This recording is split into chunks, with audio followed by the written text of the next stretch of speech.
Inside Stories UAE, mental health at the heart of a growing and evolving workforce. My name is Poppy Jaman. I am the founder and vice chair of an organization called MindForward Alliance.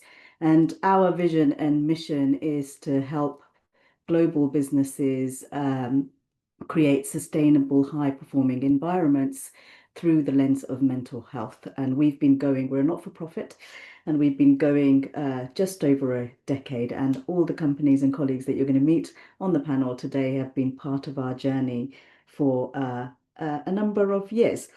But before I crack on, just a little bit of housekeeping. Most people have done lots of webinars these days, so I don't think any of this is going to be news.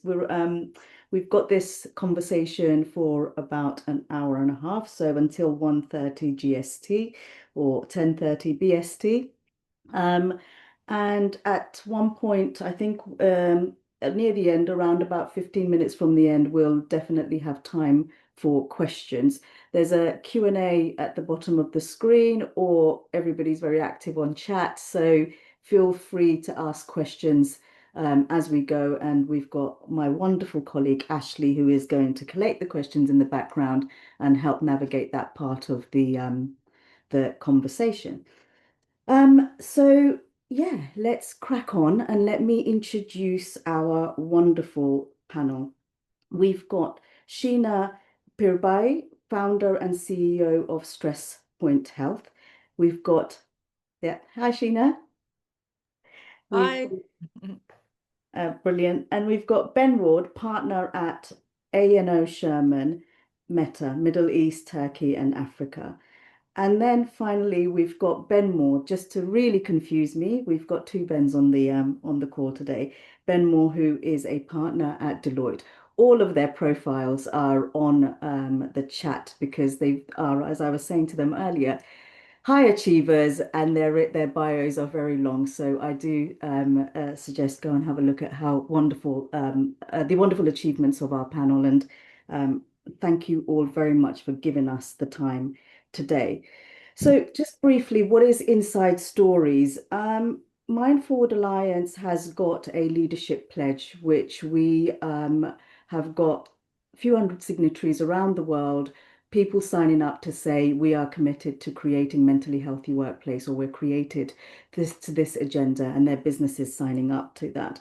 But as part of that, we run a series called Inside Stories. And for us, this is about understanding the experiences and insights from individuals who've been leading on this agenda at work and, of course, in life. So we've got three panel members who will be unpacking those stories of what it feels like to be a manager, what it feels like to have had your own experiences, why they're doing this stuff. But last year, a couple of years ago, we did a massive piece of research where we asked 12,000 people in 12 markets what mental health in the workplace meant to them. And that research culminated into a lot of noise and a lot of information in terms of sort of state of the nation type approach to what mental health is around the world in the workplace. But our research for the UAE showed that 51% of employees have experienced or are experiencing a mental health challenge, which is close to the global figure. And the stigma was incredibly high, and it increased even more so. And the impact of stress at work, what rises for Gen Z workers. So today's theme is around intergenerational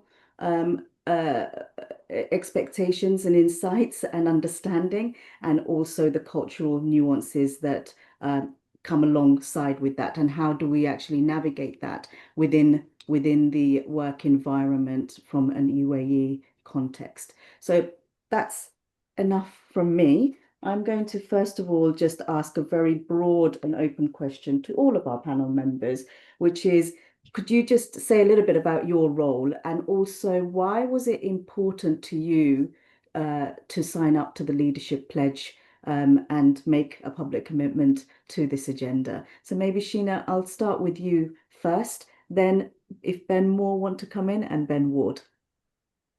Thank you so much, Poppy, and thank you for having me today. I'm really excited for the conversation. I'm Sheena. I'm the CEO and founder of Stress Point Health. We are dedicated to improving mental health in the workplace through our technology solution.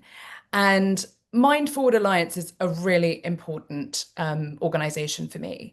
And mostly because, I know we'll talk about my personal experiences later, but from when I first started in the corporate world 20 years ago to now, unfortunately, I've not seen or feel that there has been enough progress in mental health in the workplace and the importance of it. And so I think leading by example is really important. As the CEO of a mental health company, I think it's really important that we make that pledge openly and publicly, not just around the work we're doing, but to show people that this is something incredibly important. And I think that MindForward Alliance and the work that it's doing is as good as and is fortified by the people who are making the pledges. And that really, I think, is the onus is on us to showcase how we can do it, why we want to do it, and that it is something that is considered and important. And hopefully that builds momentum to really make lasting change. Thanks, Sheena. Benmore? Good morning, everyone, and thank you, Poppy, for inviting me. So we've signed up to this, through our UK firm. We are a global organisation, but we're broken down into different areas. I mean, we're people businesses, right? We have to look after our people, and my principal role at the moment within the firm for the last 4 or 5 years is around driving and delivering one of our largest accounts, which will involve, upwards of 1,000 people. And I think we need to care and look after them. Particularly, in the Middle East, I would say, I can't, obviously I work here, so I live it, but we're in a transformational environment where everyone's in a rush to get everywhere, to get somewhere. And there's a lot of going on and change. And I think that adds an added dimension to looking after our people because of the pressure that they're under. And so for me, and particularly joining this, it's just a reflection of what I believe in terms of how important um, you know, looking after our people is, and we'll come on to that, Poppy, experience some challenges myself. But also really, really important, I think, that we get it out there, right? There should be no stigma attached to any of this. And I think some ways I'm proud of what I do. And hopefully we're happy to share some of that as we go through this conversation. Thank you. I'm really proud of what all three of you do. So I'm like sitting in a call with heroes actually today. Ben Ward. Thank you, Poppy. And morning, everyone. Likewise, it's a pleasure to be here with you all today. Um, so I'm an M&A partner, and within A&O Sherman, I also lead our mental health and wellbeing initiatives within the Middle East, and I sit on our global wellbeing advisory board, which was recently formed, which has kind of global oversight in respect of our wellbeing initiatives. And as I say, from a regional perspective, I kind of share insights and deliver kind of initiatives and expertise from this part of the world. I would echo very much what Ben has said in terms of the leadership pledge and the fact that this is, uh, law is a people business, and it is full of very brilliant, very talented individuals.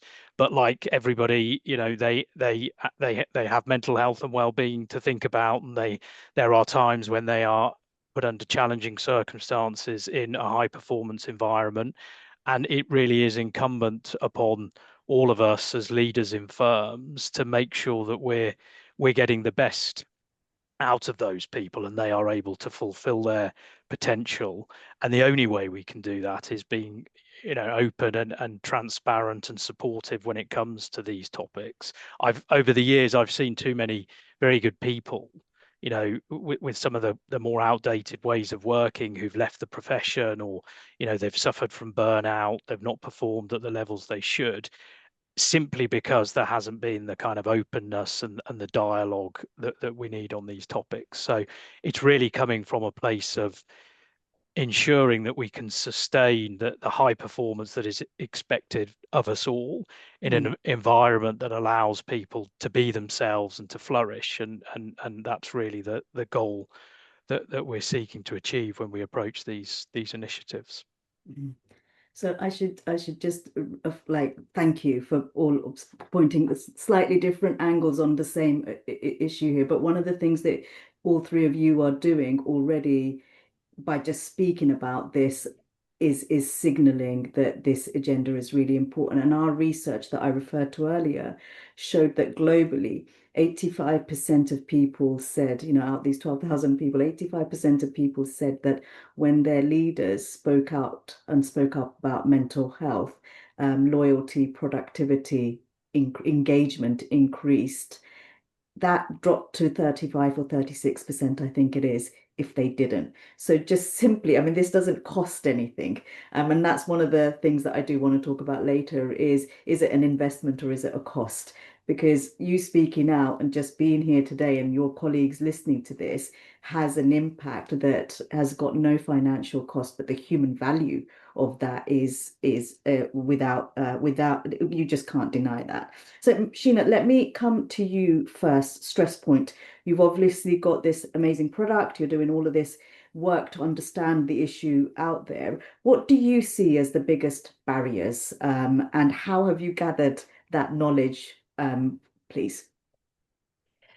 So there's two key problems that I see. The first is the disconnect within organizations between leadership, HR, middle management, and more junior employees. And this is something we've seen through our work in the UK and work here as well, that the recognition of how important mental health and well-being support is sort of dwindles as you go higher up the hierarchy of an organization.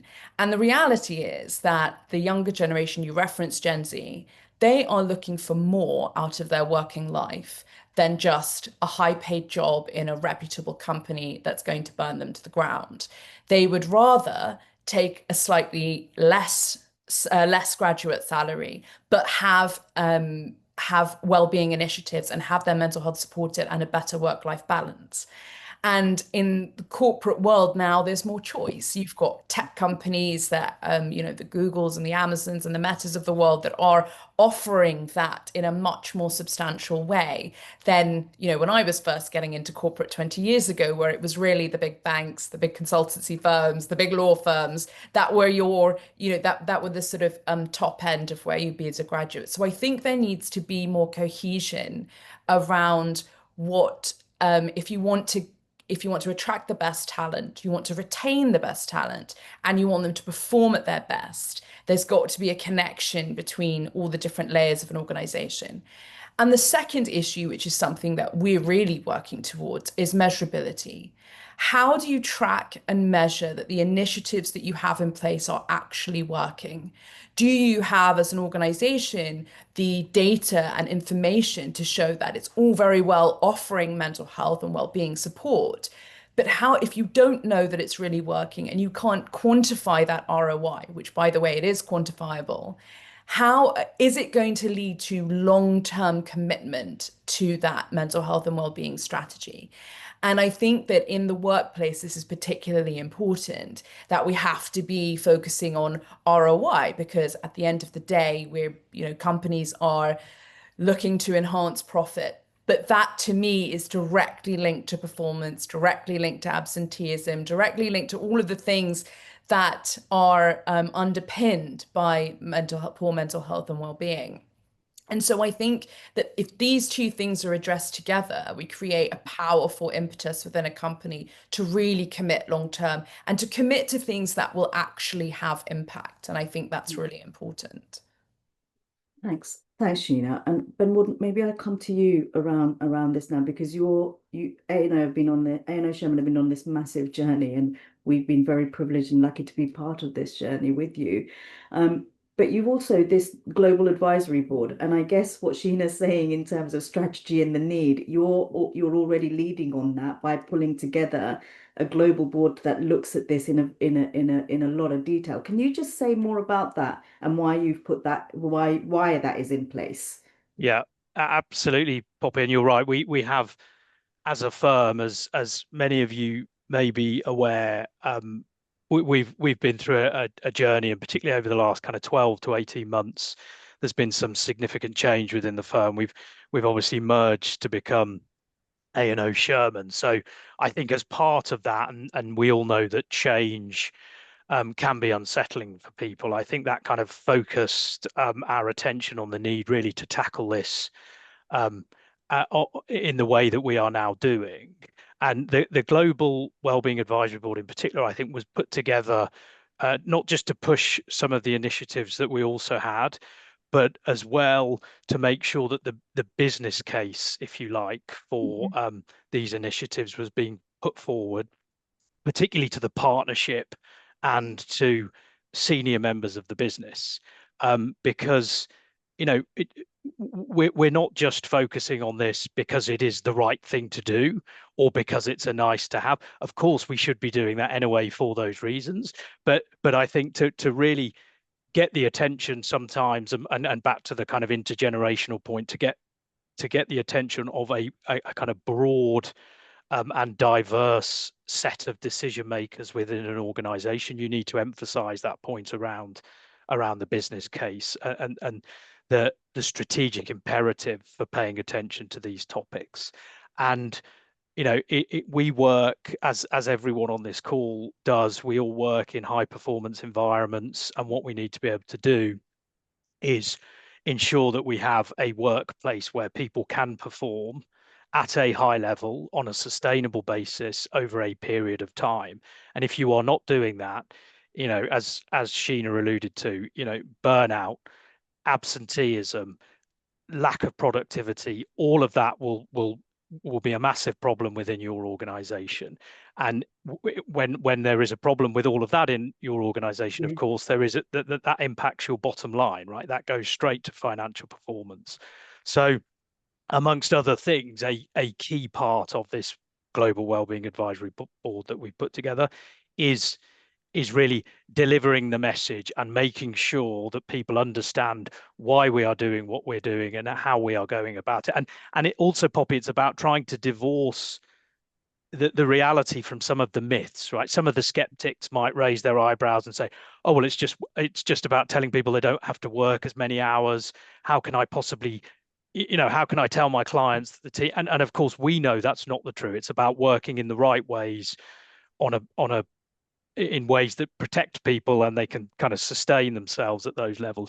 So it's really about educating people and making sure they understand that the tools are there, the strategies are there, and if they implement those, if they embrace those across the business, that the benefits and the results will be there to see. Yeah.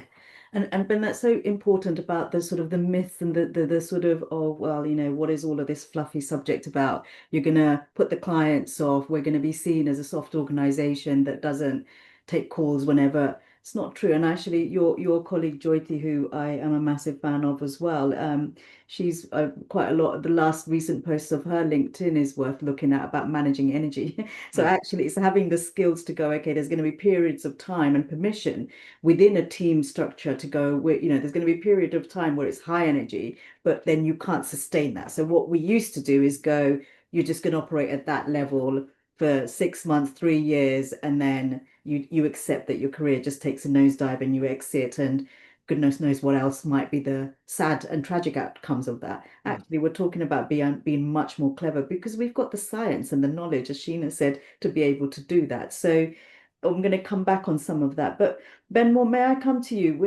We've Sheena's talked about with the business imperative, the external factors. Ben Ward has talked about the global advisory board and the strategy, but I'm really keen to understand from you, because we had a great chat about this, about the team element of this. None of it, we don't lead major businesses, we lead teams. And so given the size of your team, tell me about the strategies and that help you maintain this momentum and also get high performance in such a busy environment, in such a demanding environment from a team perspective?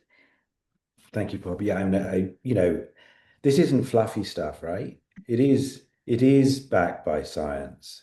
And I think it's quite simple in many ways, in that as firms, if we talk about ROI, if we think about profitability, you know, do we do better with people who are healthier in their minds, who are happy, who are enjoying themselves, or do we do better, or doesn't it really matter? And I just can't see any arguments to say that it would say that no, you'll do just as well with a team that isn't performing because they aren't dealing with their mental health. So it's really simple for me in that respect.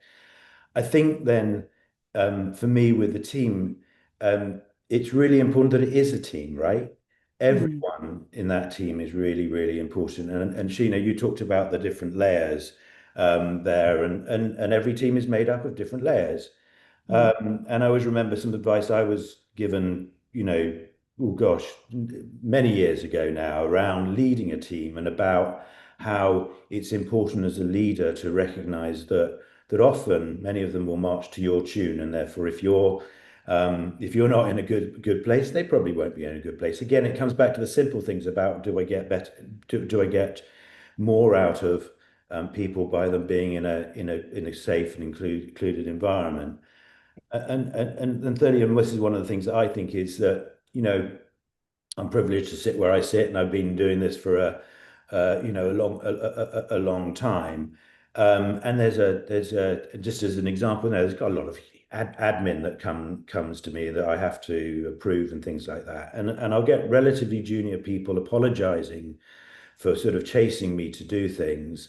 And I think, no, that's wrong. You shouldn't, And my perspective on that is they have a job to do. They have done mm. their job. They shouldn't apologize for that. And I owe it to them as a leader to really reflect and respect what they've done and respond in a different way. We're, dare I say, just trying to be human, right? And I think that is a real trait that we as leaders often forget when the pressure mounts. So you've just got to, reflect on yourself, and I'm sure we'll go on to talk about how you might help yourself with that, but reflect on how you behave, because it really does impact other people around you. And this isn't a fluffy area. It's critical, I think, to our business in terms of how we invest in programs and support across the firm. And we as Deloitte do a lot of that as a firm. But that's my reflections, Poppy.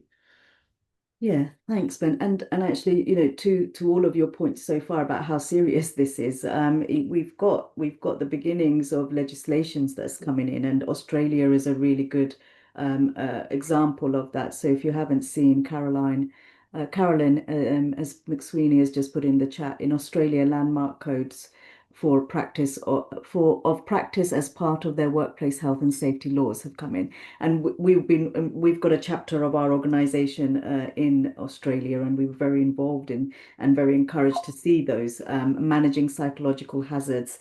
Stress at work has been baked into legislation and policy. But I often think that, when organizations do it because it's the right thing to do and there's a business case, actually we don't have to think about the legislative pieces, because sometimes that can become, how do we put a process in place and make sure we've ticked all the boxes on that? So how do you actually get under the skin of it? And the test is, are people in your business happy and good, working for you and being productive and actually having a balance in life, so that they do end their careers healthy human beings and had experience at work where they can say that they did flourish. But I'm going to stay with you, Ben Moore, for a little bit longer. We've already both alluded to your personal story and or your personal lived experience of stress, and I'd really invite you to say more about that, because I think it will give us what drives you. How did this come about for you in your own life?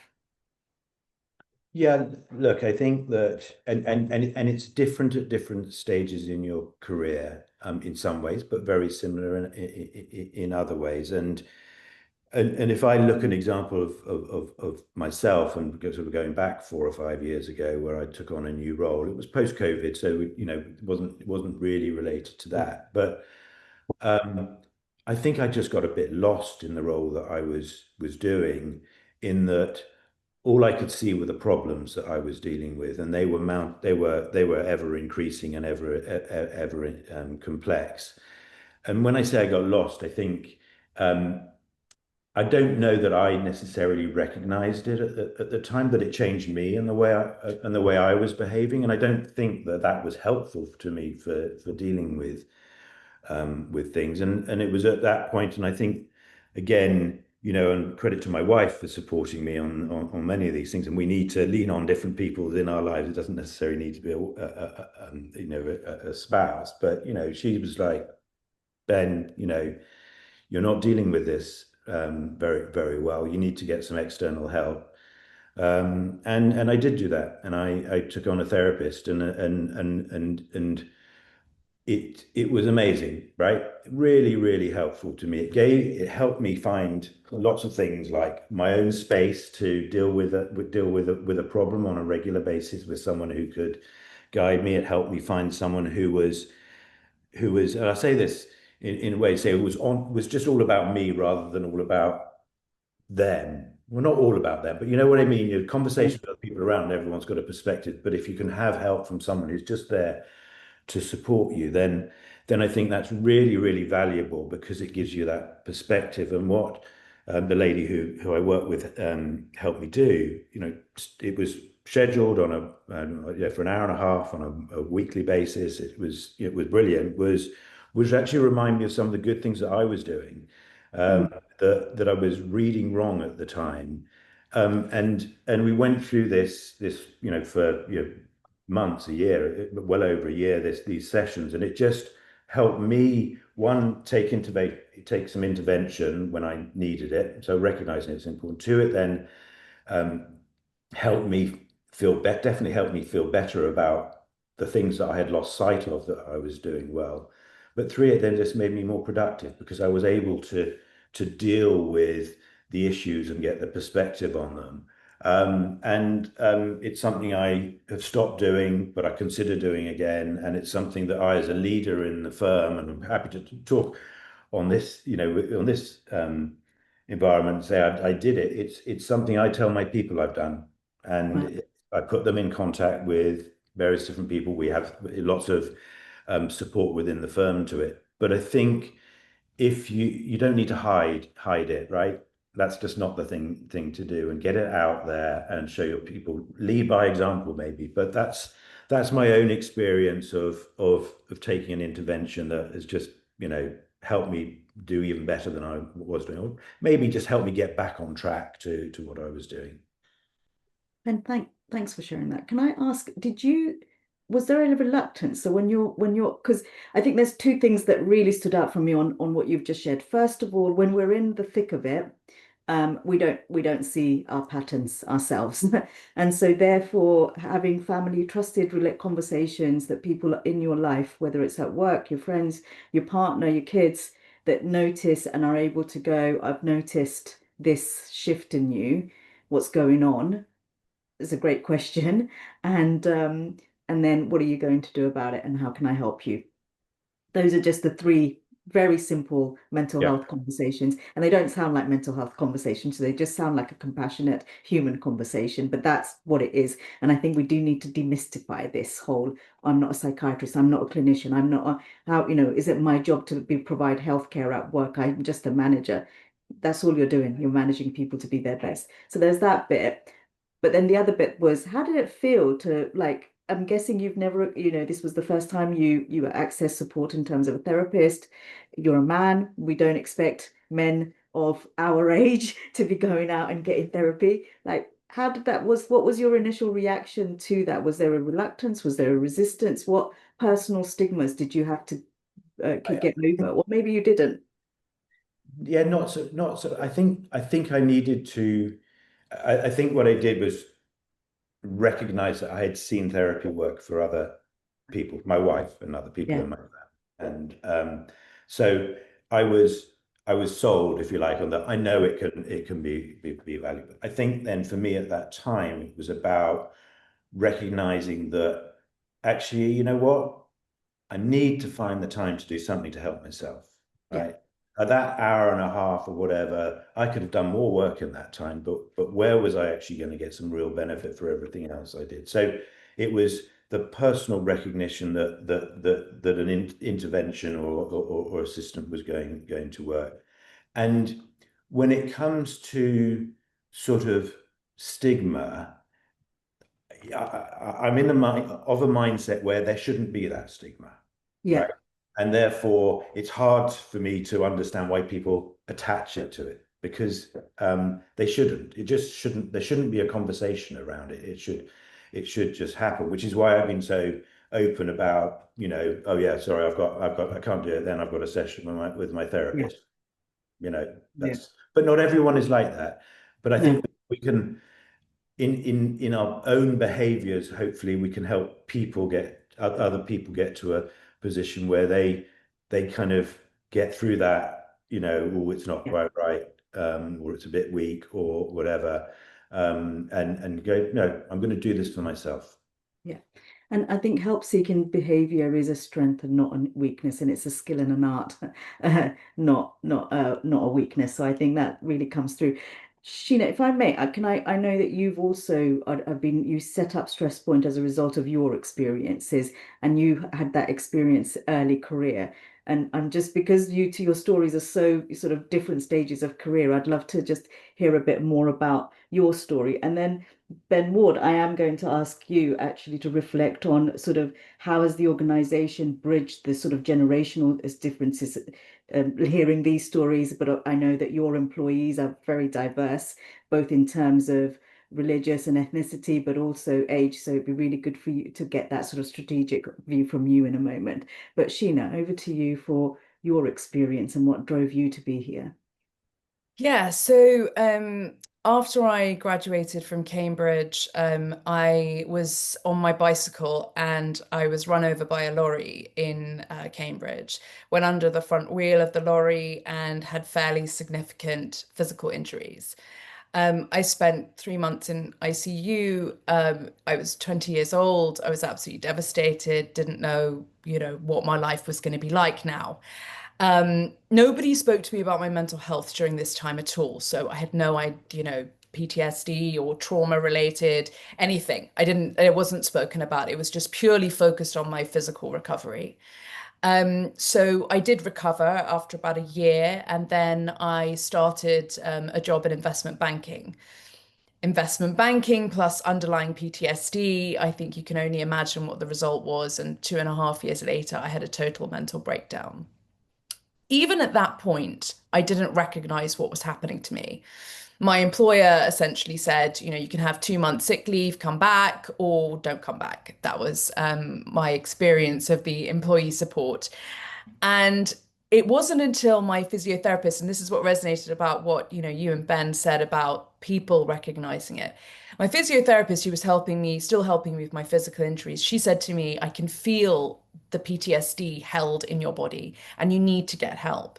But I'm from an Indian family, and culturally, that was a really difficult conversation. And, my family, who I adore and love and were incredibly supportive, it was from a lack of understanding and also the stigma around getting help. And they are like, well, oh, we don't need someone delving into your mind. And, they're probably going to talk about your childhood. And these are the sort of misconceptions they had. And I said, well, I think I need to give it a try because I can't continue going as I am. And so I did. And my mum came with me for the first couple of sessions to really understand what the process was.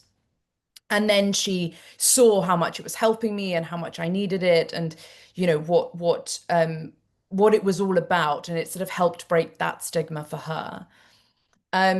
I just spent a year in recovery from my mental health, and then I started my first company during that time. I then went on to build and sell two companies, and Stress Point Health is my third. And Stress Point Health was really born out of this idea that where are we now?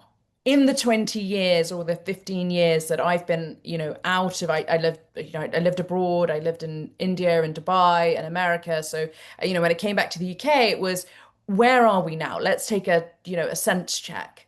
And honestly, it was really disappointing at how we hadn't really come that far in maybe in the conversations, but not so much in the action. And that was really the impetus behind Stress Point Health. And then coming to the UAE, it was, I think I related to the stigma and to the approach to mental health because of my Indian background. And I think culturally, there's a melting pot of cultures that feel a similar way about the conversation around mental health. But there was a sense of maybe people are not talking about it as much, but there was a desire for action that was underpinning that. But it's a complex landscape with different cultures and different approaches. And I think it's when looking at stigma and how we break stigma, I think we have to do it in a way that is culturally sensitive, that we find the route for each individual culture, and there are many in the UAE, that works for that culture and that works in a way that's going to make them be open to receiving that help. And I think that's the challenge. And I think, I know Ben, it would be really interesting to hear what he's doing within his company around that with all the different cultures. But the companies that we're talking to and working with, this is the challenge. How do you create a mental health strategy where different cultures have a different view on it? Obviously, Western expats are much more open and responsive and used to that conversation. Different cultures are not. Some feel like it's not necessary. And, there are other cultures where their life has elevated by being in Dubai. So they feel it's indulgent to take mental health help. And we've done this through our mental health audit, and we've surveyed companies and we've looked at where the challenges are and where the risk groupings are. It's so fascinating, and it creates a really interesting dynamic of how you do that. But the one thing I can say is that sharing my experience within these companies, and I do run sort of event, workshop, leadership, development programs, these kinds of things where it's all led by my personal story. It resonates really deeply across culture and across different sect management or graduates or admin staff. And that, I think, was a real learning for me in this region, because part of what I've noticed within some organizations is that people are sidelined if they express their mental health concerns. And so how do you stop that from, how do you educate leadership that you can change that, you can do something? Well, I'm a living proof of that. I'm living proof that complex PTSD from something deeply traumatic can actually lead you to be productive, to see the world in a different way, to bring a different perspective, and that actually it could be a superpower and not a negative point. And that's what I try to help people see, that it doesn't have to be, just shutting it away in a corner actually makes it worse, but bringing it into the light and talking about it and using it as fuel can actually be really powerful for organizations.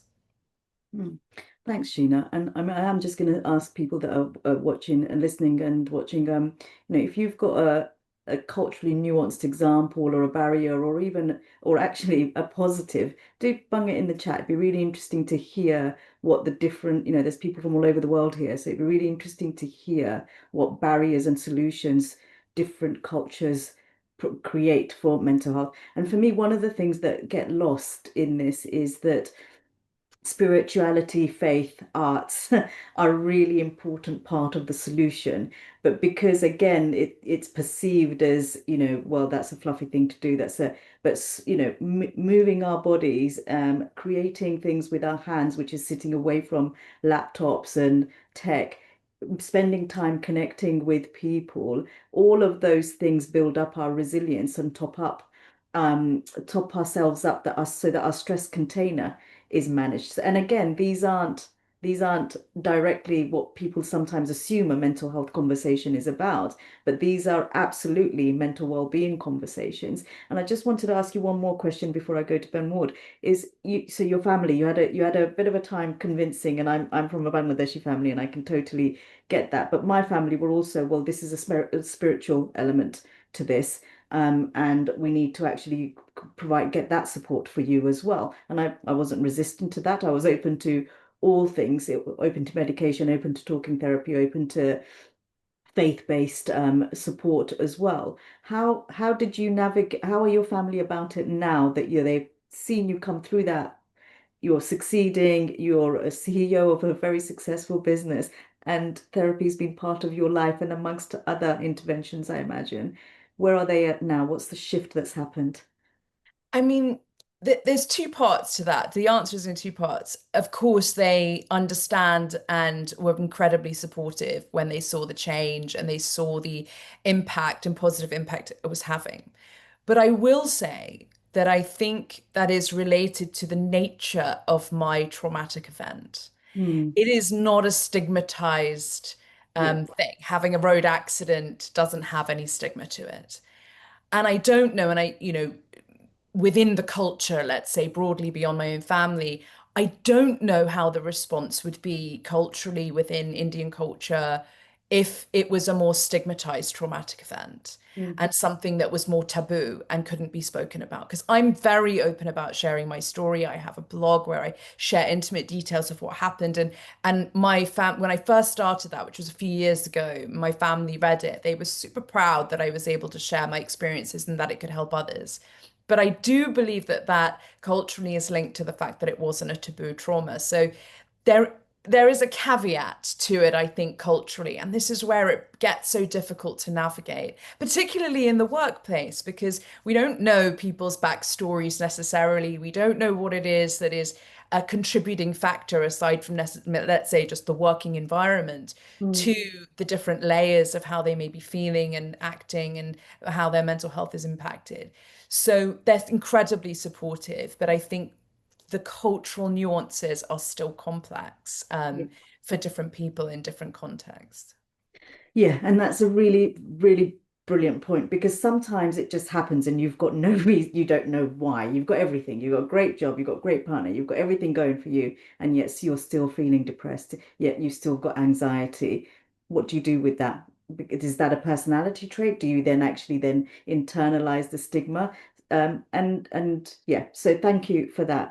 Ben Ward, have you got any reflections on what you've just heard from both Ben and Sheena, and also then maybe just how does A&O Sherman bridge generational differences?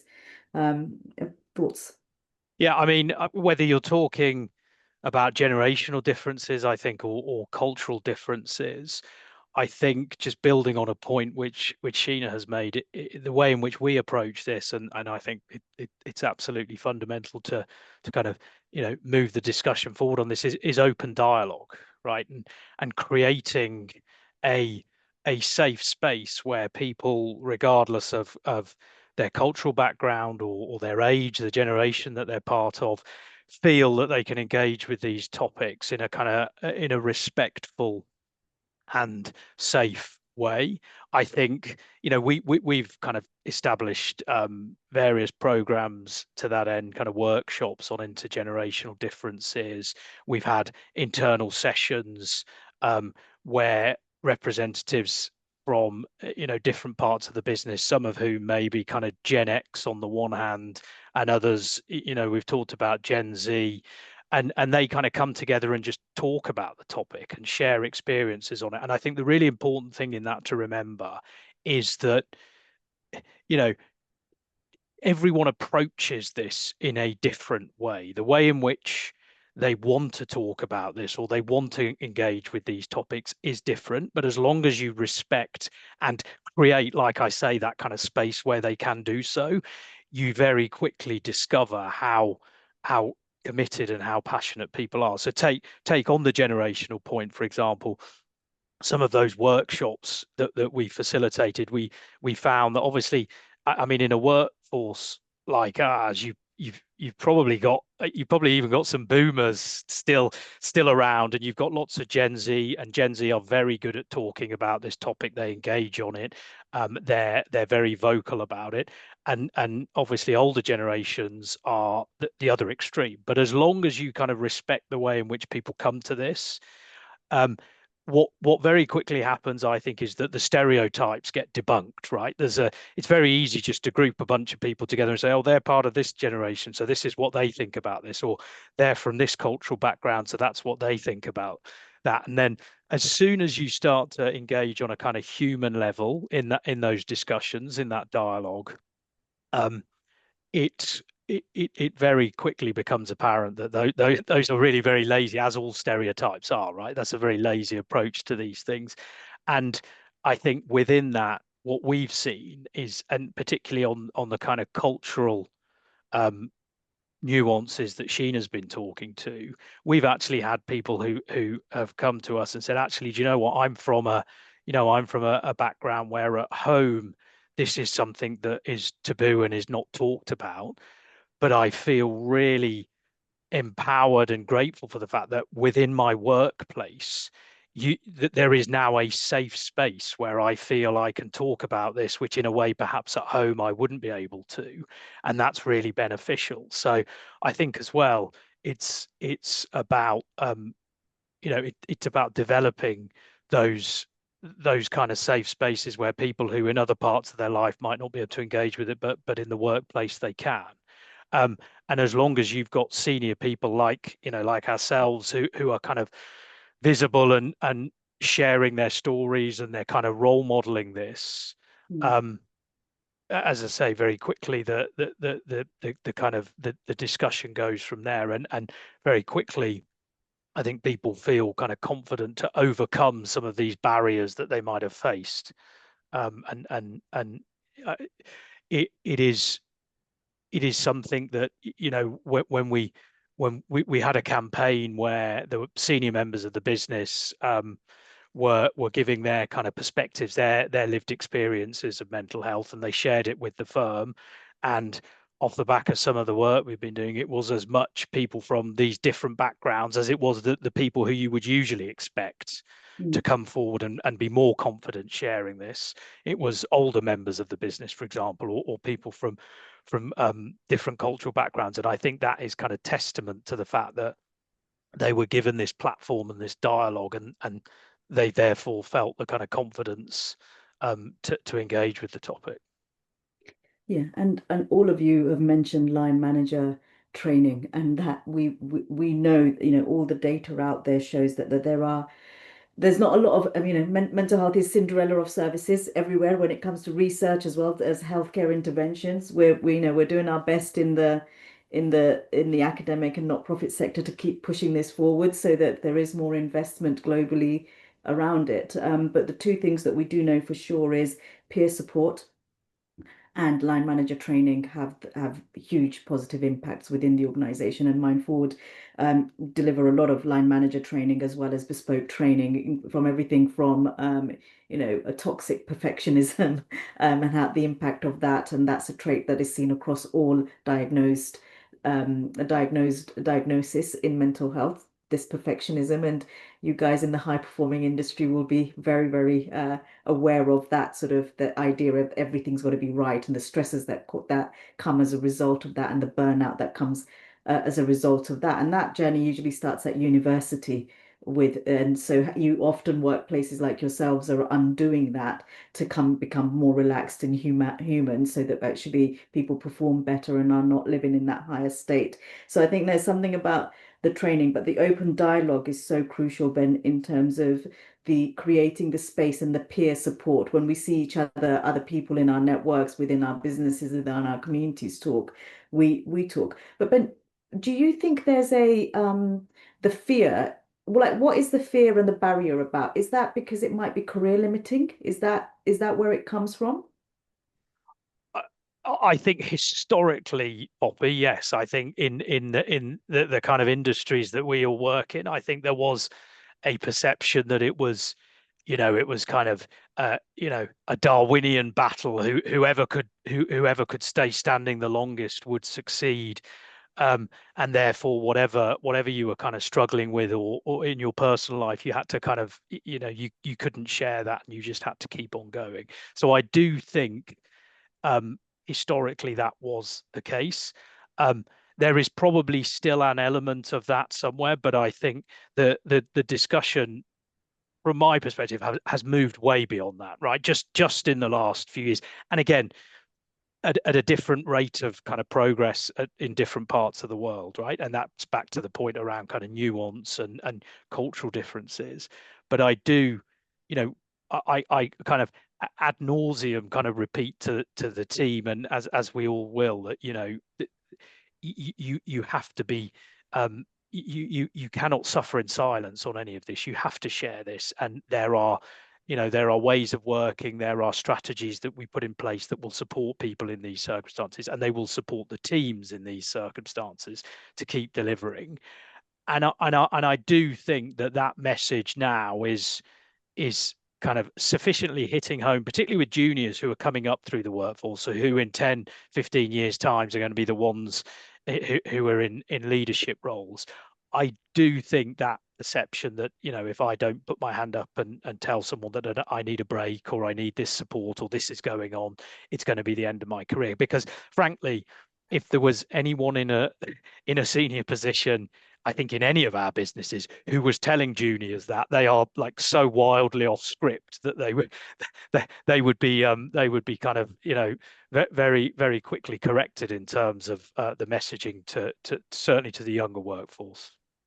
If I may, Poppy, just on that point, because I think it's amazing that A&O Sherman has that culture, and it is really great. But I think in the UAE, there are a lot of companies that are far from that, and I think the issue is that everybody wants to live, and the influx has happened in the last year or so, or has been happening. Everybody wants to live and work in Dubai. There's a huge demand and pressure on jobs. And certainly some of the HR leaders we've spoken to have simply said, well, we've got 10 people for this job, so the investment in mental health strategies is not necessarily a priority, because if that person leaves or is unable to continue the job, we've got demand for that job. And that attitude is unfortunately really prevalent in and amongst the companies, specifically I think when you're talking sub 5,000 employees, or and even at the sort of lower end of the scale of that, sub 1,000 employees. So I think that there is a broad spectrum of attitude towards this. And I think, just recently we were talking to a large group, 9,000 employees. They wanted to implement, our solution across it. And then, Q3 budget came and they said, we're prioritizing different things. And so, this is a large scale organization that should be setting the example for other organizations. So I still think there's a lot of work to be done. And I think there is, unfortunately, it may not be that if you speak up, you'll get fired, but it is definitely that I don't want to do anything that might jeopardize my job because I've been told there are 10 people clipping at my heels. Mm. And I suppose, that to that point, if you've left reorganized your entire life and come here, and depending where you're coming from as well. So I guess your perspective and the more, depending on how privileged your background is and where you've come from, there's going to be a different approach to actually saying where you're at. And I think where we want to all get to is forward-thinking businesses and leaders like yourselves, where we are in that place where actually mental health, well-being is part integrated and embedded into the business, so that it is seen as it is about performance. It's about business. It's about businesses doing the right thing and creating the culture for itself as well as its people. But unfortunately, that's not the case. And this is where we want to get to on this agenda. And there's lots of people commenting on that on the chat as well. So it's clearly been a provocative thought on here. Benoit, can I come to you? And I'm going to just shift the conversation slightly to family life. You've got a very, very lovely big family from the conversation that we've had. What's it like to parent with this agenda? Harder than work. but I think that and to be honest, more important than work. When you have children, you have a wife, you have a large family, you make that decision in terms of having them, and then responsibility comes with it. But one needs to, I think, always remember that in terms of how you lead your work-life balance. I remember, if I go back a decade or so, my boss would be saying, I have a perfect work-life balance. I just work, and that's how life is. And maybe that was his choice, but I think that these days. One needs to make sure you prioritize everything and get in terms of getting that balance with your family, because I think you owe it to them, right? In terms of what you do, you're not there just to collect a paycheck. You're there to actually be part of that of their own journey. And I think you also, and particularly I think for me, and I'm not sure whether Ben's a bit younger than me, but my kids are working now, right? And so um, I see the stresses that they're going through, and if I see behaviors that I witness in my own environment and translate that into and say, would I like my own children to be on the receiving end of that behavior? The answer is clearly no.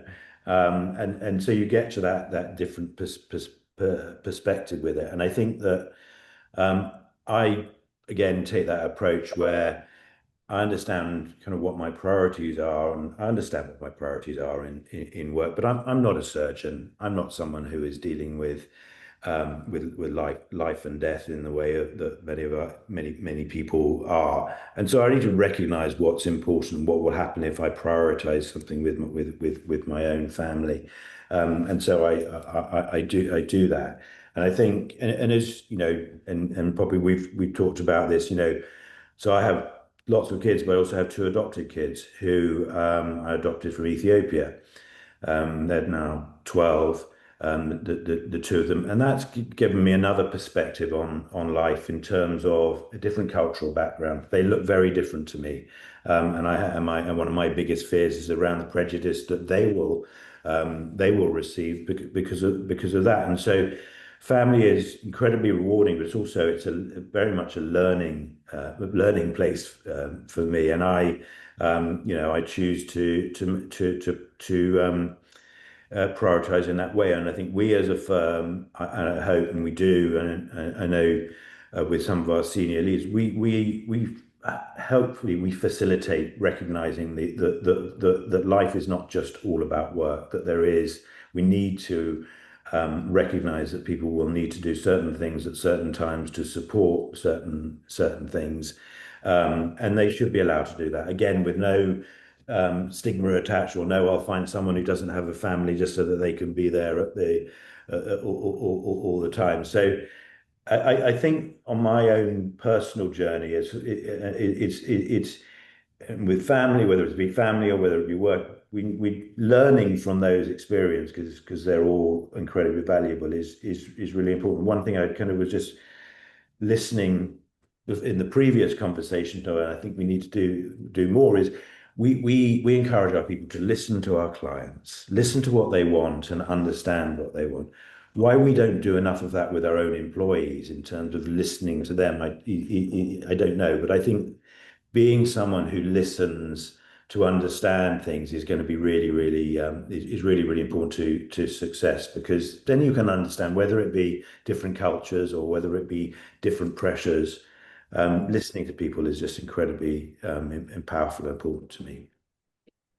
Thank you. And Ben, I'm going to just stay with you on the family piece. I'm quite struck by what you've just said.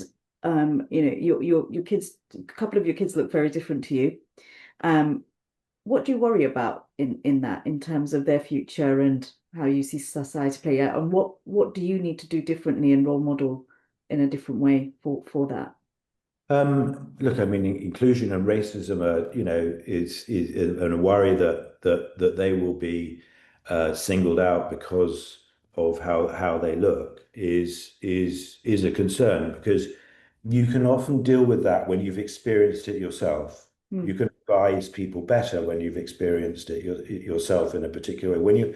When you haven't necessarily experienced it, and I recognize that I have had a very privileged sort of upbringing. You won't necessarily know how to deal with it, and one of the first reactions is you want to want to be strong for them. You want to be protective of them. But I think you have to help them learn as well what it's about. As I said, if you've learned yourself, it's easy. When you haven't learned yourself, you have to go that extra mile to try and really understand it. And for me, and it's each to their own approaches. I just see people as people. I don't, gender, race. They're just irrelevant to me in the way that I look at a person. And pushing that onto my own children in terms of the way that they are and they behave is something that's important. But my biggest concern is whether they will be as a minority or whatever, if they are wherever they are, that they will suffer for that. And I think, certainly in the Middle East, we do have huge, diversity in that respect from culture. But do we really necessarily understand what that means and how we use it, as you were saying, Sheena, in terms of your own, the stigmas within your own culture? If we understand that, I think we can help better as a parent in terms of that. I think it's quite interesting. So on the one hand, like I just want to make sure that a bit of clarity on this, gender, ethnicity, faith, irrelevant in the sense that actually, from your perspective, it's the connection between people, but very relevant in terms of understanding where people are coming at it from, and then how do you actually relate to that, and what are you giving, what are you doing to learn and adjust so that you're creating the safest environment, both for your family, it seems in this case, as well as yeah, as well as teams that you lead and organizations, and being great citizens. I think I always say this, it is a privilege to remove the barriers we ourselves haven't experienced. And I think that word privilege often gets sort of put around, and then people get quite defensive about it. And for me, it's not about how much money you've got and what background. It's the privilege actually is, what are the barriers I can remove because I haven't experienced them, because I've got the resilience to be able to do so, and therefore because I haven't been worn out from that, the emotional labor hasn't been put in, so that I actually have got the space to do that. Any thoughts on that from either you, Sheena, or Ben, what we've been just talking about? I think the notion of privilege is a really important one. And I think you framed it so brilliantly, Poppy, that it's not just about money, because privilege is, having a roof over your head, or having running water, or having access to a supermarket full of food. There are very different layers of privilege.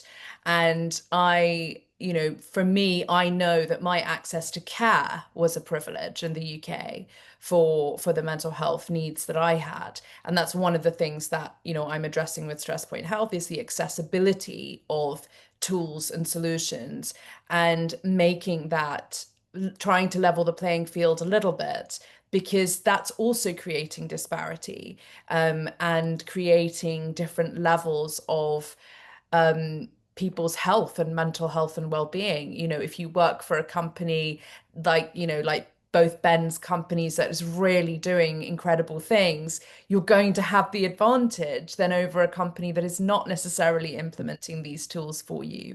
And so that's an element of privilege. And I think this is one of the things that I really that the UAE, I think, is trying to do really well. And I think there are different layers to it, but they are trying to tackle this idea to level the playing field. And I think obviously it's a smaller population, so it's relatively easier to do compared to other countries potentially. But I think that's a really important part of how we try to make these inroads. So I think what you said around privilege is really key.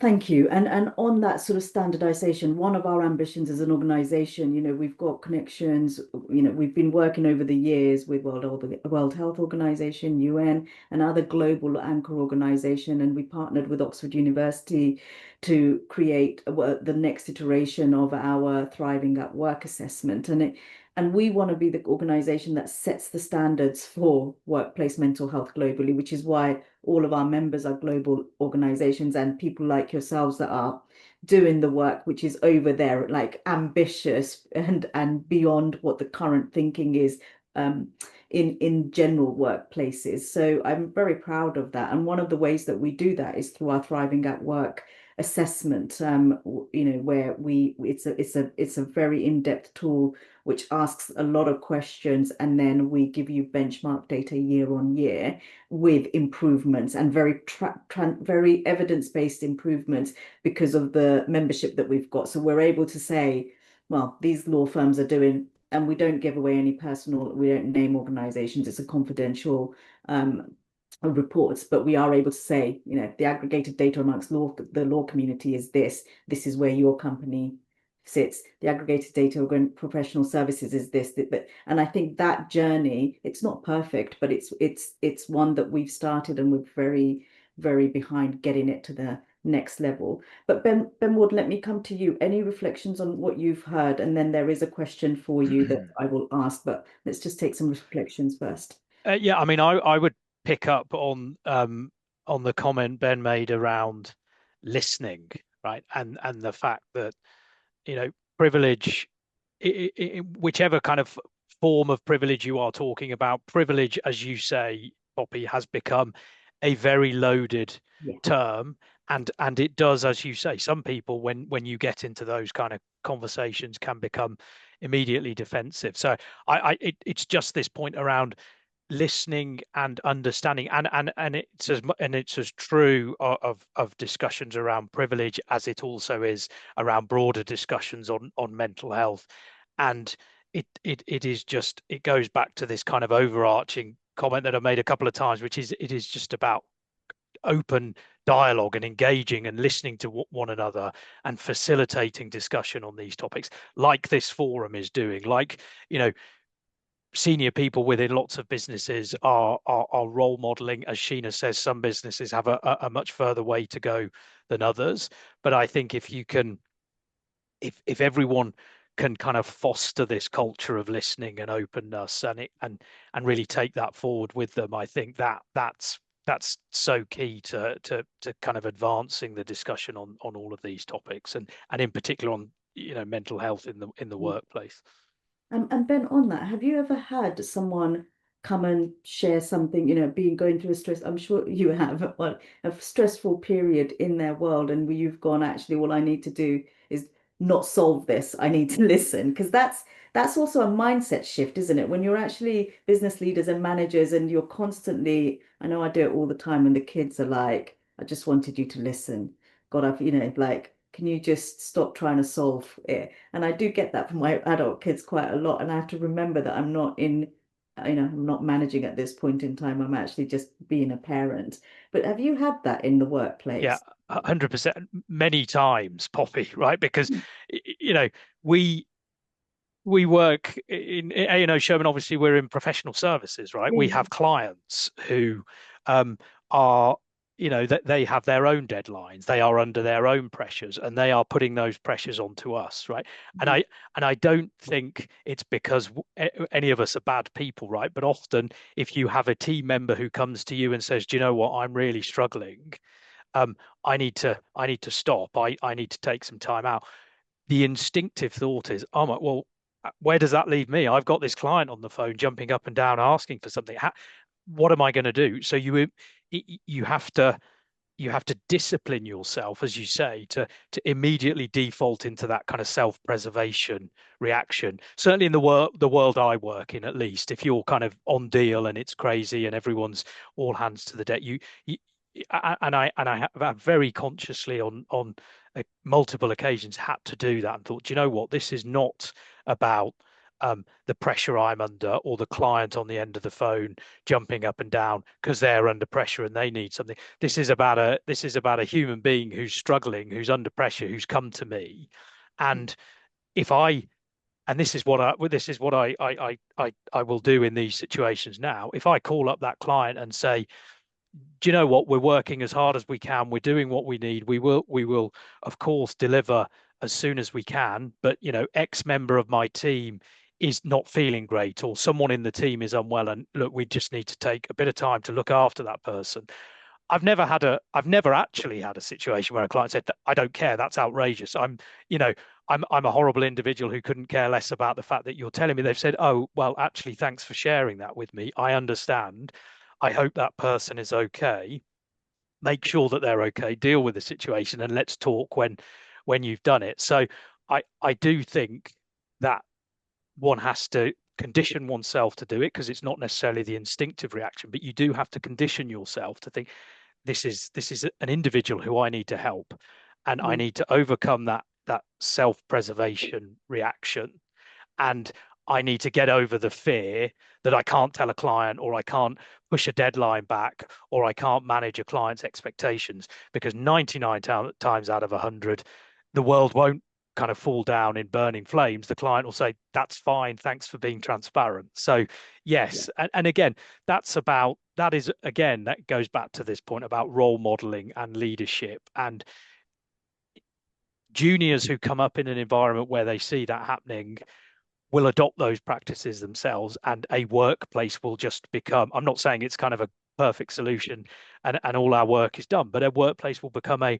better environment if they see that happening, and they are confident to do that when they're the ones who are having to call the client and tell a client that they're dealing with a situation, and they can give the individual the time and the space and the attention that they need to help them, and for that individual to look after themselves. Yeah. And I just had a advert in my head from my youth back as you were talking, and I remember there being adverts, the customer is always right. Like when in the 90s, and we grew up, so my generation and the boomers, we grew up in an environment where business was the way that we were taught about marketing and business and holding clients was the customer's always right at any cost. It's such a aged way, like it's such a naive way to think about building relationships with any customer, actually. And what you've just said, the customer is often wanting an honest conversation and to be treated as human beings, and expect their responses to be human as well. And when you do that, actually solutions come out. False deadlines seem to be a massive part of a practice that causes enormous stress and really unnecessary. And so when you pick up the phone to people, and what feels like a courageous conversation can often then become a compassionate conversation. It's really easy to do. So Ben, we're coming to the end, and I've got a couple of questions that I can see. And because I haven't got my right glasses, I need to get very focused. I'm going to come in and just see what these questions are. So we've got three here. First of all, Ben Ward, it's a very practical one. Who is on the Global Advisory Board, and how did they recruit for it? And what is the overall objective? I think you've talked about that a little bit, but maybe just remind us. Yeah, so the Global Advisory Board is made up of it's 8 partners from across all of the different geographies that we operate in. So we have representatives from the Americas, from Europe, from Asia Pacific, from the Middle East, and that's obviously a very deliberate strategy. When we were putting the board together, it was deliberately composed of people from all of those different geographies, back to the point we've been discussing around cultural nuance and different perspectives and attitudes. It is tasked with furthering the firm's agenda and its initiatives on mental health and well-being. As I mentioned at the beginning of the call, I think all of its all of its objectives are very important, but the one I would say as a group we spend the most time on, and I think the one we recognize is a kind of critical path item for that board, is really around the partnership. And I wouldn't say convincing, because they don't always need to be convinced, but articulating in a practical and kind of business-centric way the importance to the firm of well-being. So, for example, we had our first global partner offsite last year, which was the first one we'd had after the two firms came together to form A&O Sherman, and there was a slot that various of us from the Global Wellbeing Advisory Board and participated into the global partnership on the topic of well-being, on sustainable high performance and the business case for it, and the various elements to it that we've been discussing. So I think that, as well as looking after all of our people, which we do, and we spend a lot of time on, and the initiatives and the support that we give, one of the real priorities, as I say, is really demonstrating to the leadership within the partnership, and to the partnership more broadly, the kind of criticality of what we need to do on this. Great. Sheena, did you, I'm sorry, nodding away, and then I've got a direct question for Ben Moore in a minute, but Sheena, did you want to add anything to that? And I've also got a question which I'm going to pose to you around, because you're working across many organizations, how do you see boards integrating this, and is it through diversity in terms of people on boards, or is it through systems, or do neither happen? Give us a view on that. Yeah, no, I was nodding away because I think it's just fantastic that, and I think A&O Sherman are clearly leading the pack, because I think it's a fairly, from what I've seen and experienced, it's a fairly unique in the law profession. Certainly, it's, I think, a really incredible initiative, and so, you know, I think it's really commendable. I think when it comes to diversity and inclusion in the traditional sense, I think people see that as not discriminating against for any particular reason.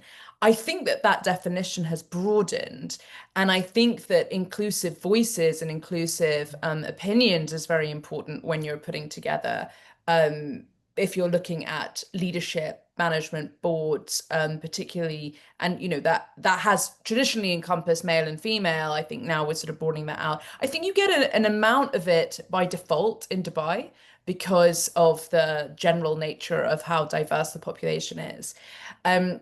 But I think, you know, what we've seen across, certainly in the UK, we've seen a lot, a sort of direct correlation between the diversity of, you know, leadership and the openness and attitude towards how to implement different initiatives.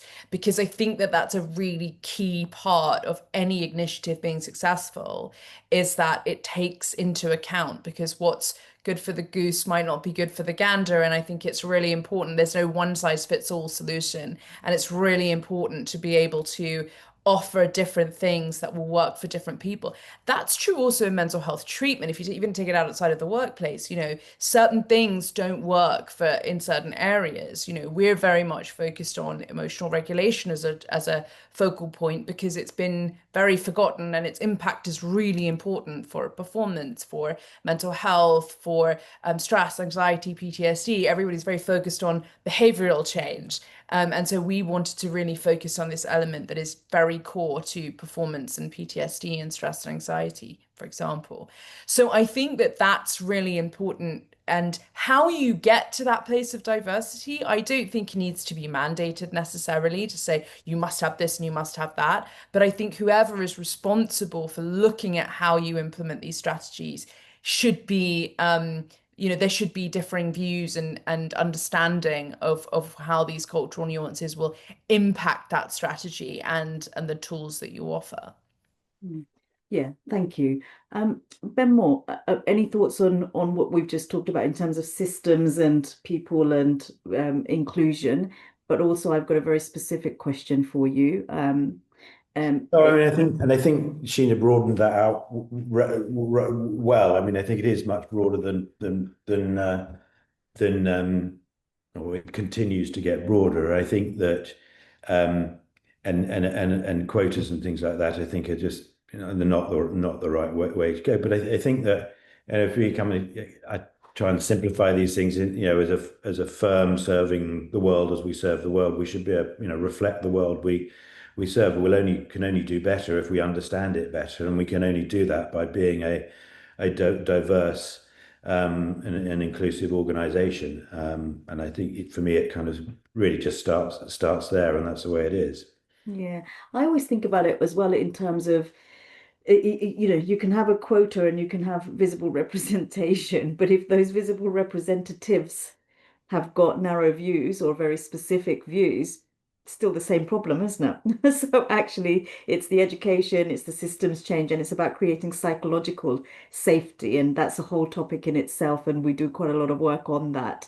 But I think it's, what is psychological safety? Quite often people can think, well, it's about speaking up and speaking out. So when there's a problem within the business, I feel psychologically safe and I know exactly what route to make a complaint and actually raise an issue.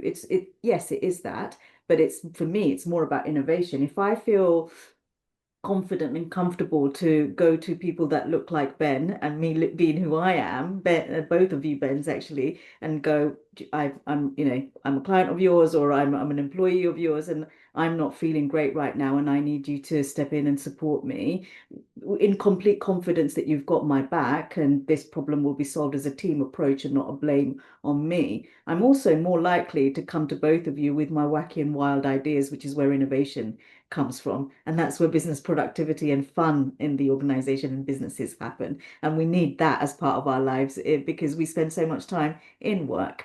So psychological safety is critical to this environment of human flourishing with productivity and performance being elevated. It's the business case for this. But Ben Moore, I've got a question here. As a manager, can you share any tips on how you approach delivering difficult messages while balancing empathy and professionalism? There's a lot of difficult conversations that we need to have in businesses with the amount of change that's around all the time. How do you do that in a healthy Look, I way? mean, I think that, from my experience in having to deal with difficult conversations, for example, around, redundancy, you need to remember that you're dealing with a human being when you're dealing with it, that it will be devastating for them, and impact their life. So first of all, think about the impact that you're going to have on them and recognize that and be sensitive to that. But I think the second thing that I've learned is just be really, really clear, and honest, very honest about what you're doing. This isn't personal. It's probably situational, driven in terms of particularly those sort of conversations. Um, and you can have those conversations and people can walk away from them not feeling as bad. They're always going to be devastated. You can never stop that, right? But that doesn't mean that the human side of it needs to fall away and that it becomes that sort of, I'm sort of contradicting myself, but it becomes personal about you and them being a bit falling out. It's just being a human being, and I've had that in the past, and I think the person liked me more afterwards than they did before because it was clear, it was straightforward, but it was delivered in a sympathetic way that recognizes not. And it's difficult when you're delivering it, not that how difficult you feel it, but think about how difficult the person receiving the information is feeling it. Yeah, thank you. Ben Wood, did you want to add any more to that? You were nodding away. No, just the point on honesty and um, almost directness, for want of a better word, in those conversations. I think more damages, and they are difficult conversations, and they don't necessarily get easier. They're obviously never easy for the person who is on the receiving end, but if you're the one delivering that news, they don't necessarily get easier. But when you do have those conversations, often more damage or harm can be done if people try to change the message, or they don't just deliver it in an open and honest way. So I was nodding violently because I completely agree with that. There is no other way. I think that is the most empathetic and sympathetic way to deliver any message like that, is just to be completely honest with someone in those circumstances. Thank you. Sheena, we're almost at time. So any final reflections from you on the whole conversation? Go on, you can sum it up. I think that for me, the takeaway from this is that firstly, the two Bens are definitely leading by example, and I think it's great that companies like theirs and them leading within that are taking the lead and showcasing what what good looks like. And I think that's really important, because I think some of the time it's very easy to be to be down on companies saying, oh, they're not doing it. And from my perspective, we see a lot of that. And so for me, it was really great to hear companies that are doing it well, and really in a genuine way as well. I feel like there's a genuine sense that they want to help. I think cultural inclusivity and stigma is still a really key challenge. And I think we need to be working towards trying to deal with this. I think somebody wrote in the comment that they're a wellbeing officer and they work with just primarily Indians, and there's 26 different cultures, 26 different languages, all with different demands. That's really difficult to create a well-being strategy and well-being support for that. How do you do that? It's very difficult, and I think it's one of the reasons why it ends up not happening, because it's just sometimes too tricky. So I think in this region, particularly, having the sensitivity and the openness, and as both the Bens have said, the dialogue and the listening, that's where we can start to try to make sure that we create inclusive strategies and things that are culturally sensitive. And I think that comes from, as Ben said, diversity on the board, a diversity of the people that are on there, but not in that traditional sense of DE&I, just different voices, whether that's young, old, or older, or different races, cultures. I think being open to those different voices. And I'm hopeful. We're doing some great work, and I think I'm meeting companies who really do want to make that change. And I'm hopeful that we can continue to do that. But there's still a way to go. But that's why we're all here to ensure that we can keep that momentum going and really make a difference. Thanks, Sheena. And just two final thoughts from me. When data shows that to land a message, you have to say it 7 times, particularly if it's a difficult message. And I can confirm that as truth with trying to land any message with my kids. I'm imagining. So I think that's really important. Don't feel like once and done isn't enough. You have to keep telling people, keep reminding people that this is a safe space. You are open to conversation, but also I think it's important to remember, if we remember that, we have to listen deeply, probably 7 times the same thing to actually really get different perspectives on that. Because the first reaction we often have is something that we've already heard or we've said at a different point in life, and every interaction is new, isn't it? So there's that. And then the final thing I wanted to say, that all 3 of you are my role models. I think the fact that you're doing this work in an environment where, this is still an emerging conversation. This is still a conversation that requires a lot of thought. The only way we're going to make any big difference is continuing to have open dialogue between us all. 23 languages, 23 cultures in the same building, in the same room.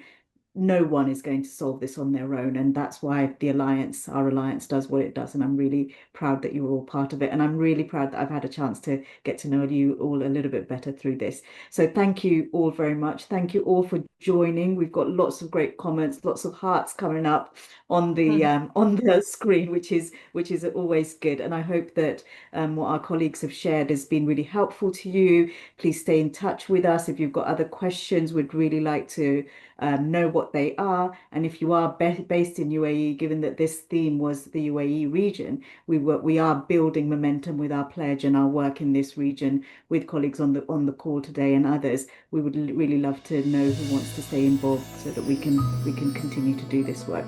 So thank you all very much. And on that note, I shall let you get on with the rest of your days.